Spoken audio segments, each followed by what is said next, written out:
Hey guys, welcome to the third video of our HTML course. तो आज के इस वीडियो में बेसिकली हम लोग बात करने वाले हैं कि हम हमारे HTML फाइल में कैसे कोई हाइपरलिंक ऐड कर सकते हैं, चाहे वो इंटरनल हाइपरलिंक हो या फिर एक्सटर्नल हाइपरलिंक हो। So let's move to our VS code and let's see how can we do it. तो यहाँ पर मैं आ चुका हूँ अपने VS कोड में। तो यहाँ पर मैं क्या करूँगा, हमारा जो ये फोल्डर है HTML कोर्स, इसी फोल्डर के अंदर पहले मैं एक नया फाइल क्रिएट कर लूँगा जिसका नाम मैं दे देता हूँ hyperlink.html। अब इस फाइल के अंदर मैं क्या करूँगा, पहले emit एब्रिविएशन की मदद से HTML का जो बेसिक स्ट्रक्चर है पहले वो ऐड कर लूँगा और ये हो गया। तो क्या करते हैं हम, पहले यहाँ पे जो ये टाइटल है, पहले तो ये इस टाइटल को हम चेंज कर देते हैं। लेट्स सपोज इस टाइटल को मैं कर देता हूँ हाइपरलिंक एडिंग। ओके, खैर अब हम कैसे कोई हाइपरलिंक ऐड कर सकते हैं, तो उसके लिए हम बेसिकली यूज़ करते हैं एंकर टैग्स का। एंकर टैग का यूज़ करके हम किसी भी HTML फाइल में हम हाइपरलिंक्स को ऐड करते हैं। अब एंकर टैग्स को लिखने के लिए हम क्या करते हैं, विद इन एंगुलर ब्रैकेट्स ए देकर किसी भी एंकर टैग को लिखते हैं। अब ये हुआ एक ओपनिंग एंकर टैग। अब इसके साथ एक और एंकर टैग आता है जो है क्लोजिंग एंकर टैग। तो अब इन एंकर टैग्स के अंदर ये जो क्लोजिंग ओपनिंग एंकर टैग और एक क्लोजिंग एंकर टैग है, इन एंकर टैग्स के अंदर हम जो भी टेक्स्ट लिखते हैं वो बेसिकली एक हाइपरलिंक बन जाती है। लेट्स सपोज मैं यहाँ पे लिख देता हूँ गो टू गूगल। तो क्या हुआ, अब ये जो टेक्स्ट है, ये टेक्स्ट बेसिकली एक हाइपरलिंक बन चुका है। एक काम करते हैं, इसे कंट्रोल से सेव करके यहाँ पे HTML, यहाँ पे जो फाइल है इस फाइल के ऊपर राइट क्लिक करके ओपन विद लाइव सर्वर पे क्लिक करके हमारे लाइव सर्वर को लॉन्च कर देते हैं। और यहाँ हमें दिख रहा है गो टू गूगल सही से, पर अभी तक ये जो टेक्स्ट है ये एक हाइपरलिंक नहीं बना है। अब इस टेक्स्ट को हाइपरलिंक बनाने के लिए हमें क्या करना होगा, इस एंकर टैग के साथ एक लिंक को अटैच करना होगा। और इस लिंक को अटैच करने के लिए हमें हेल्प लेना होगा एक एट्रीब्यूट का जो है href। अब href एट्रीब्यूट क्या करेगा कि एंकर टैग के साथ एक लिंक को अटैच कर देगा।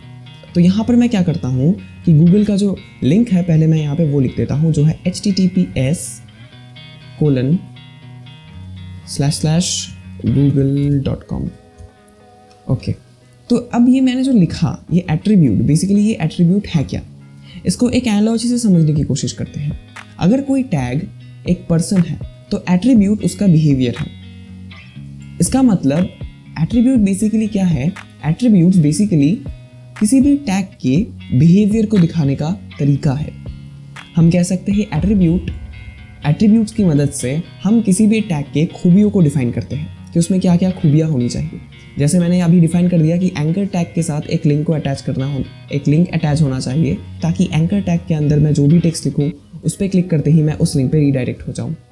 तो यही खूबी थी जो मैंने अभी एंकर टैग के साथ अटैच किया इस एट्रीब्यूट का यूज़ करके जो था href।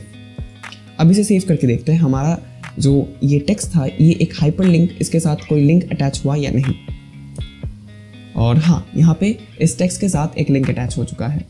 अब अगर मैं इस टेक्स्ट के ऊपर क्लिक करूँ तो क्या होगा, ये मुझे गूगल के वेबसाइट में रीडायरेक्ट कर देगा। पर अगर आपने नोटिस किया ये जो लिंक था ये इसी टैब पर ओपन हुआ। अगर मैं चाहूँ इस लिंक को किसी नए टैब पर भी ओपन कर सकता हूँ और उसके लिए मुझे एक और एट्रीब्यूट का यूज़ करना होगा जो है टारगेट एट्रीब्यूट। अगर मैं टारगेट एट्रीब्यूट को टारगेट इक्वल्स टू ब्लैंक, जैसा मुझे VS कोड सजेस्ट कर रहा है, ब्लैंक फिक्स कर दूं तो क्या होगा, देखते हैं। ब्लैंक फिक्स कर दूं तो क्या होगा, मेरा जो ये लिंक है ये एक नए टैब पर ओपन होगा। करके देखते हैं। अब मैंने इसे सेव कर दिया और अब जाके अगर मैं इस टेक्स्ट पर क्लिक करूं, अब ये जो लिंक है एक नए टैब पर ओपन हो रहा है। और अगर अब मैं यहाँ पे क्या करूँ, इस जो मैंने ये जो टारगेट लिखा, टारगेट इक्वल्स टू ब्लैंक लिखा है, अब इस ब्लैंक को हटा के अगर मैं यहाँ पे सेल्फ कर दूँ तो बाय डिफ़ॉल्ट ये पहले जैसा था अब ये वैसा ही हो गया है। यानी कि अब अगर मैं यहाँ पे जाके क्लिक करूँ तो ये इसी टैब पर ओपन होगा। तो अब अगर आप चाहो, आप जब भी इस टेक्स्ट पर होवर करो तो आपको कुछ शो करे, कुछ टेक्स्ट शो करे, तो आप वो भी कर सकते हो। और उसके लिए भी हम एक एट्रीब्यूट का यूज़ करते हैं जो है टाइटल एट्रीब्यूट। अगर अब यहाँ पर मैं टाइटल इक्वल्स टू लिख दूँ लेट्स सपोज गूगल, तो क्या होगा, कि अब अगर मैं यहाँ पे इस टेक्स्ट के ऊपर जाके होवर करूँ तो ये मुझे गूगल शो कर देगा। तो यही था बेसिकली एंकर टैग्स को यूज़ करने का तरीका। अब जैसा कि हमने यहाँ पे एक एक्सटर्नल लिंक ऐड किया, आप चाहो तो आप इंटरनल लिंक भी ऐड कर सकते हो। और इसके लिए हमें क्या करना होगा, पहले तो हम क्या करते हैं, यहाँ पे एक और एंकर टैग यूज़ कर लेते हैं। और उससे पहले मैं यहाँ पे एक लाइन ब्रेक ऐड कर दूँ और अब यहाँ पे हम एक एंकर टैग ले लेते हैं। अब इस एंकर टैग के अंदर हम हमारे एक इंटरनल वेबसाइट का लिंक ऐड कर देते हैं। बेसिकली इंटरनल वेबसाइट का लिंक आपको ऐड करने की ज़रूरत नहीं है, हम यहाँ पे सिर्फ उस वेबसाइट का जो नेम है विथ एक्सटेंशन यहाँ पे कॉपी कर देंगे, तो ये ऑटोमेटिकली उस वेबसाइट के साथ लिंक हो जाएगा। एक काम करते हैं, हमारा जो ये index.html वेबसाइट है, इसी वेबसाइट को यहाँ पे लिंक कर देते हैं। कैसे? यहाँ पे मैं लिख देता हूँ index.html और इस एंकर टैग के अंदर हम लिख देते हैं go to our home page। अब इसे सेव कर देते हैं। जैसा कि आप देख सकते हो यहाँ पे आ चुका है go to our home page करके। अब इस हाइपरलिंक पर अगर मैं क्लिक करूँ तो ये मुझे हमारे index.html का जो पेज है उसमें यहाँ पे हमें रीडायरेक्ट कर रहा है। तो यहाँ पर भी अगर आप चाहो तो इसे नए टैब पर ओपन करवा सकते हो टारगेट एट्रीब्यूट का यूज़ करके, और इस पर भी आप कोई टाइटल ऐड कर सकते हो, कोई टेक्स्ट ऐड कर सकते हो। उसके लिए हम क्या यूज़ करेंगे, टाइटल एट्रीब्यूट का। टाइटल इक्वल्स टू मैं यहाँ पे लिख देता हूँ होम पेज और ये हो गया। अब इसे सेव कर देते हैं। अब अगर मैं जाके यहाँ पे होवर करूँ तो ये मुझे होम पेज शो कर रहा है और यहाँ पे अगर मैं क्लिक करूँ तो ये लिंक एक नए टैब पर ओपन हो रहा है। तो यही था बेसिकली हाइपर लिंक्स को ऐड करने का तरीका। आप चाहो तो इंटरनल लिंक्स को भी ऐड कर सकते हो अपने टेक्स्ट के साथ, अगर चाहो तो एक्सटर्नल लिंक्स को भी ऐड कर सकते हो अपने टेक्स्ट के साथ। यहाँ पर तो सिर्फ मैंने गूगल का लिंक ऐड करके दिखाया, आप अगर चाहो तो ट्विटर का ऐड कर सकते हो, आप फेसबुक का ऐड कर सकते हो, आप माइक्रोसॉफ्ट का ऐड कर सकते हो, आप किसी भी लिंक को यहाँ पे ऐड कर सकते हो, किसी भी वेबसाइट के लिंक को यहाँ पे ऐड कर सकते हो। तो एक और एंकर टैग का काम है, मैं वो भी आपको यहाँ पे दिखा देता हूँ। तो उसके लिए पहले तो मैं यहाँ पे एक BR टैग ले लूँगा।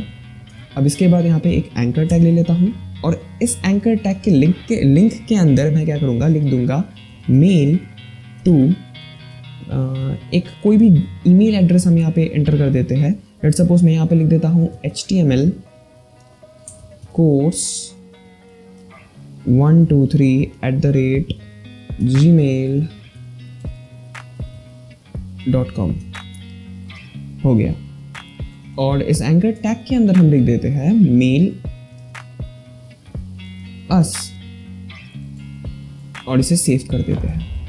अब क्या होगा, अगर हम यहाँ पे मेल अस पे जाके क्लिक करें, ये जो हाइपरलिंक है हमें हमारे मेल पर रीडायरेक्ट कर देगी, जैसा कि आप देख सकते हो। खैर अब इसे ऐसे ही छोड़ देते हैं। और ये जो एंकर टैग है बेसिकली ये कब काम आता है, जब भी हम कोई किसी भी वेब पेज का होम पेज बना रहे हैं तब ये कॉन्टैक्ट ऑप्शन में हमें बहुत काम आता है। तो यही था बेसिकली एंकर टैग्स के बारे में। अब अगर आप चाहो तो आप एंकर टैग्स के बारे में और भी ज़्यादा जानना चाहते हो तो यहाँ पे आप क्या करो कि ये जो एंकर टैग है, इस एंकर टैग के ऊपर आके होवर करो तो यहाँ पे आपको MDN रेफरेंस करके मिल जाएगा। अब इस MDN रेफरेंस में जाके अब एंकर टैग के बारे में और भी ज़्यादा जान सकते हो, उसके एट्रीब्यूट्स के बारे में जान सकते हो। और ये आप सिर्फ एंकर टैग के लिए ही नहीं, आप किसी भी चीज़ के लिए जान सकते हो। लेट सपोज मैं अगर यहाँ पे BR टैग के ऊपर जाऊँ तो आपको इसका भी MDN रेफरेंस मिल जाएगा। यहाँ पर जाके BR टैग के बारे में भी और भी ज़्यादा जान सकते हो। तो खैर आज के वीडियो के लिए यही तक था। अब इसके बाद वाली वीडियो से हम लोग सीखेंगे कि हम कैसे इमेजेस को ऐड कर सकते हैं। और चैनल पर अगर नए हो तो सब्सक्राइब कर देना। एंड मैं मिलता हूँ आपसे नेक्स्ट वीडियो में। Till then tata bye bye, see you soon.